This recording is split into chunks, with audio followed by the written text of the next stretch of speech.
Hello guys, ohayou gozaimasu! Ako nga pala si Maylene at nakabase ako dito ngayon sa Tokyo, Japan. Papunta nga pala tayo ng Shinagawa Hospital para magpa-check up. Teka, kunin ko lang yung payong ko. Bali, na-diagnose nga pala na meron akong hyperthyroidism nitong January bago ako mapapunta rito sa Japan. Ito na nga pala yung Shinagawa Hospital, guys. Ayan, maganda yung panahon at hindi umuulan dito. 10 minutes lang yung binahe ko from bahay. Via bus nga pala siya. So, eto yung loob ng hospital. Ayan, waiting na nga pala ako para makuha ng dugo. Kinakabahan ako. Charot. Kaya yan.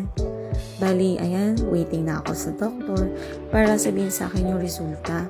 Bali siya yung magbabasa. Specialist talaga siya para sa merong may mga hypo and hyperthyroidism. Nagpe-pray ako niya na sana okay yung resulta ko. Ayan na nga. Bali, umukay na yung FT4 tsaka yung FT3 ko. Kaya lang yung TSH ko 0 pa rin. Kailangan ko daw mapataas. Kailangan pong mabakdo ng mga seaweeds. Bali, ayan, bumaba na ako para magbayad. Pinakita ko lang din yung insurance ko. Tsaka yung parang suki card nila dyan. Bali, magiging discounted na.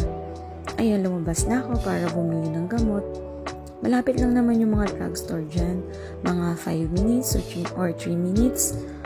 Andiyan na rin ako sa mga magkakabila ang mga drugstore or grocery store. Ito nga pala yung labas ng hospital. Dali, ang ganda ng vicinity tsaka facilities nito. Hindi siya crowded siguro kasi dahil nga private hospital siya.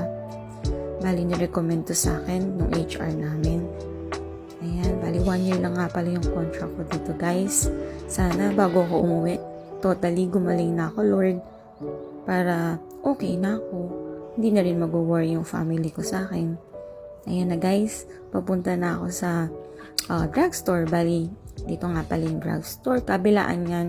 Nakapagpa-register na ako dyan. Yan, isa pa. Yang color red or orange ba yan?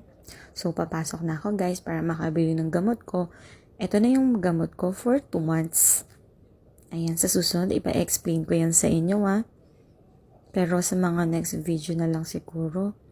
Ayan, bali bago umuwi, naisipan kong mag-grocery. Parang ang sarap naman ng mga grapes na to. Makabili nga. Kaya lang, wag na lang pala. Muscat pala to. Mahal talaga siya. Yan, 2,000 yen. Yan, isang baso. Naglalaro sa mga 2,000 to 2,005 yen. Hintayin ko na lang siya mag-super sale. Bili na lang muna ako ng mga gulay na malulutong pambaon. Yan, manong kalabasa, patatas, palaya, etc. At chicken skin. Ito na lang nga muna bilhin ko kahit unhealthy. Sorry guys, huwag niyo ako gagayahin. Cheat day ko ngayon. Yan, bali sa bahay na lang ako kain kasi pag sa labas, baka kung ano pong mabili ko hindi ko naman kailangan. Ayan na guys, eto na, kainan na. Nasa bahay na ako. Salamat sa pagsama sa akin. Hanggang sa muli.